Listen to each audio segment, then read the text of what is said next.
జై శ్రీరామ్ అందరికీ నమస్కారం వెల్కమ్ టు న్యూస్ అఖండ నేను మీ కస్తూరి శ్రీధర్ మిత్రులారా మీకు అందరికీ బాగా తెలుసు మన దేశంలో ఉంటా కూడా పాకిస్తాన్ సంకలన నాయకులు చాలా మంది ఉన్నారు ఉండలా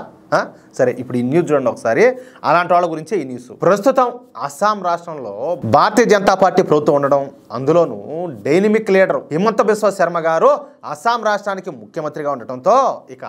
అక్కడ జిహాదీల పప్పులు అసలే ఉడకడం లే ఎంత ఉడకబెట్టినా ఉడకడం లేదంటే ఈ పార్టీకి అస్సాం కూడా మరో పశ్చిమ బెంగాల్ లాగా తయారై ఉండేది పూర్తిగా చెప్పాలంటే అంతకంటే ఘోరంగా ఉండేది ఎందుకంటే పశ్చిమ బెంగాల్లో ముస్లింల జనాభా 27% దాకా ఉండాలి కానీ అస్సాంలో ముస్లింల జనాభా ఎంతనో తెలిసిన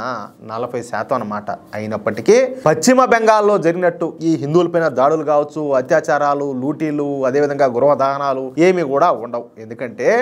అస్సాంలో ఉండేది భారతీయ జనతా పార్టీ ప్రభుత్వం కాబట్టి కొంచెం ఇది చాలా సీరియస్ విషయం మీరు కొంచెం జాగ్రత్తగా మనసు పెట్టి వినాలా ఆలోచించాలా ఏమే భారతీయ జనతా పార్టీ ప్రభుత్వం ఉన్నదానికి లేని దానికి తేడాను దీన్ని బట్టి మీరు గమనించండి అర్థమవుతుందా 27% ముస్లింల జనాభా ఉన్నటువంటి పశ్చిమ బెంగాల్లోనేమో హిందువులకు రక్షణ లేదు తెలుసు కదా మీకు కూడా హిందువుల పైన నిరంతరం కూడా దాడులు జరుగుతూనే ఉన్నాయి హిందువులను హత్యలు చేయడం అత్యాచారాలు చేస్తున్నారు కానీ ముస్లింల జనాభా 40% ఉన్నటువంటి అస్సాంలో హిందువులపైన ఎటువంటి దాడులు కూడా జరగడం లే జిహాదీలు ఏమైనా ఓవర్ యాక్షన్ చేస్తే అస్సాం బీజేపీ ప్రభుత్వం వాళ్ళ తాట తీసి వదిలి పెడతాది వాళ్ళను శంకరగిరి మాన్యాలకు పంపిస్తుంది అనమాట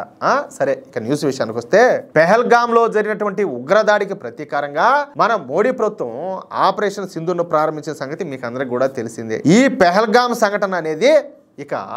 ఆ సంఘటన జరిగిన తర్వాత ప్రపంచం అంతా కూడా బిత్తరపోయింది అందరూ కూడా ముక్కునేలు వేసుకున్నారు అందుకు కారణం వచ్చేసి ఈ పెహల్గామ్లో ప్రజలను చంపినటువంటి విధానం అందరికీ తీవ్రమైనటువంటి కోపాన్ని తెప్పించింది ఎట్టా ఏది వాళ్ళు హిందువులా ముస్లింలా అని చెప్పేసి కన్ఫర్మ్ చేసుకునేదానికి వాళ్ళ ప్యాంట్లు ఇప్పి వాళ్ళ ప్యాంట్లు ఇప్పి వాళ్ళ ఎందుకులే చూసి వాళ్ళ అవయవాలు చూసి ఏది వాళ్ళు హిందువులా కాదా అని చెప్పేసి కన్ఫర్మ్ చేసుకొని ఆ తర్వాత వాళ్ళని కాల్చి చంపినారు ఇప్పుడు కొంతమంది మాట్లాడారా అబ్బే అట్టే జరగలేయా వీళ్ళంతా కావాలని చెప్తారు ఈ వార్తలు నేను అట్టేం జరగలేదు ఆడని చెప్పేసి మాట్లాడే ముండలో చాలా మందే ఉన్నారు కానీ విషయం ఏంటంటే ఆ పెహల్గామ్లో ఆ రోజు జరిగింది కదా ఏది ఉగ్రవాద దాడి జరిగింది కదా ఆ వీడియో ఒకసారి మళ్ళీ కావాలంటే మీరు ఒకసారి చూడండి ఎంతమందికి ప్యాంట్లు లేవు ఏది మోహాల దాకా ప్యాంట్లు ఇప్పుడు తలలో కాలుస్తారు లేకపోతే గుండెల్లో కాలుస్తారు ఏమన్నా కాలుస్తారు చనిపోతారు ప్యాంట్లు ఎట్లా ఊడిపోతాయా అంటే చచ్చిపోతా వాళ్ళు ప్యాంట్లు ఇప్పుకొని పడి చచ్చిపోతారా ఈ కాదు ఎవరిని పిచ్చోళ్ళని చేద్దామని ఇంకా ఎవరిని ఎరు పుష్పాలను చేద్దామని ఏంది ఎన్ని సంవత్సరాల పాటు ఇంకా దొబ్బ పెట్టాలని చెప్పి చూస్తారు రా స్వామి మనము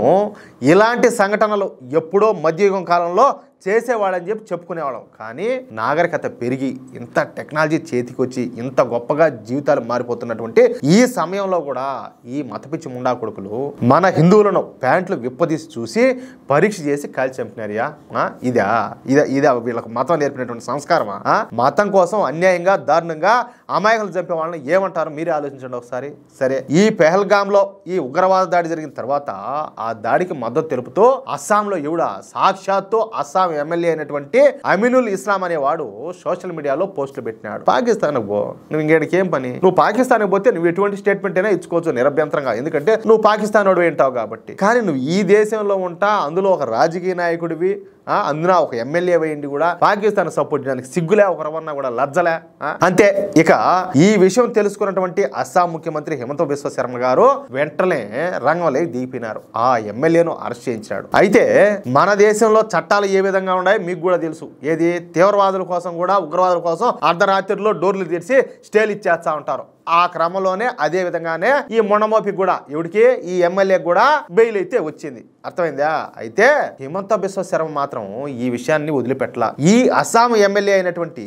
ఈ అమినుల్లా ఇస్లాం గాడు జైలు నుంచి బయటికి రాగానే వాడిపైన నేషనల్ సెక్యూరిటీ యాక్ట్ ని ప్రయోగించి మళ్ళీ ఆ ఎమ్మెల్యేను జైల్లో వేయించాడయా రావడం మళ్ళా తొయ్యడమే అంతే పందిని దోచినట్టు ఇక అప్పటి నుంచి ఈ రోజు వరకు 88 మంది జిహాదీలను అస్సాం పోలీసులు అరెస్ట్ చేసి తగిన సన్మానం అయితే చేస్తారంట ఈ 88 మంది కూడా పెహల్గామ్ దాడిని సమర్థిస్తా ఏది పాకిస్తాన్ ఉగ్రవాదులను సమర్థిస్తా మన ఆపరేషన్ సింధూర్ను విమర్శిస్తూ పోస్టులు పెట్టారు వీళ్ళంతా కూడా అంటే చూడండి ఈ లంబడి కొడుకులు మన దేశంలో పంది కుక్కలు మారిబడి తింటా మన దేశంలోనే బతుకుతా మనం కట్టేటటువంటి పన్నుల ద్వారా వచ్చే ఉచిత పథకాలను అనుభవిస్తా కూడా మళ్ళీ పాకిస్తాన్దే నాకుతున్నారు. అందుకే ఈ 88 మంది మీద కేసులు పెట్టకుండా అస్సాం పోలీసులు వీర ఉతికి పంపిస్తున్నారంట. అది విషయం. చెప్పాలంటే వీళ్ళు ఉతికి ఆడికి సరిపెట్టకూడదు, అంతే బెయ్యాలా, వేసి ఆయన సముద్రంలో లేకపోతే ఆయన తోసిపార్దబ్బాలా, లేకపోతే కుక్కలకు బేయాలా, లేకపోతే కాదు ఇప్పుడు ఈ సింహాలు పుల్లు అవి ఉంటాయి కదా వారి జూల్లోన వాటికి దబ్బాలి మేతగా. అది ఆ మార్చి చేస్తే కరెక్ట్గా సెట్ అవుతుంది. అంతా అందరు రోగం ఒక కుదుటికి వచ్చేది. ఏమంటారా మిత్రులారా? నా మాటలతో మీరు ఏకీభవిస్తే ఈ న్యూస్ కనుక మీకు నచ్చినట్లయితే ఖచ్చితంగా ఈ న్యూస్ నలుగురికి షేర్ చేయండి. అలాగే ప్రతి ఒక్కరూ కూడా మీ యొక్క అమూల్యమైన అభిప్రాయాలను స్పష్టంగా ఖచ్చితంగా కామెంట్ రూపంలో తెలియజేయండి. ఇంకో విషయం ఏంటంటే, ఇంతవరకు మీరు గనక మన ఛానల్ను సబ్స్క్రైబ్ చేసుకున్నట్లయితే ప్రతి ఒక్కరూ కూడా మన ఛానల్ను సబ్స్క్రైబ్ చేసుకోండి, సపోర్ట్ చేయండి ప్లీజ్. జై శ్రీరామ్, జై హింద్.